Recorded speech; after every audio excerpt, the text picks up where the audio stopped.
Pagi ini ada beberapa hal yang harus saya sampaikan. Pertama adalah masalah unjuk rasa. Kita hari ini ada unjuk rasa cukup jauh, 2,5 jam dari sini, dan pamennya pun sudah ditunjuk. Saya ingatkan sekali lagi, tidak ada yang bawa senjata api, tidak ada yang melakukan kekerasan terhadap pengunjuk rasa. Kalau dia melakukan pemeriksaan, foto, video, nanti kita tangkap malam hari. Tindakan kepolisian. Tetap kita persuasif, unjuk rasa adalah untuk memperjuangkan hak-haknya mereka.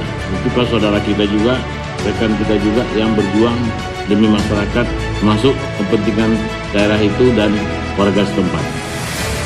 Dari pihak yang diunjuk rasa juga kita harapkan bisa menerima aspirasinya. Unjuk rasa itu adalah menyampaikan aspirasi, bukan memaksakan kehendak.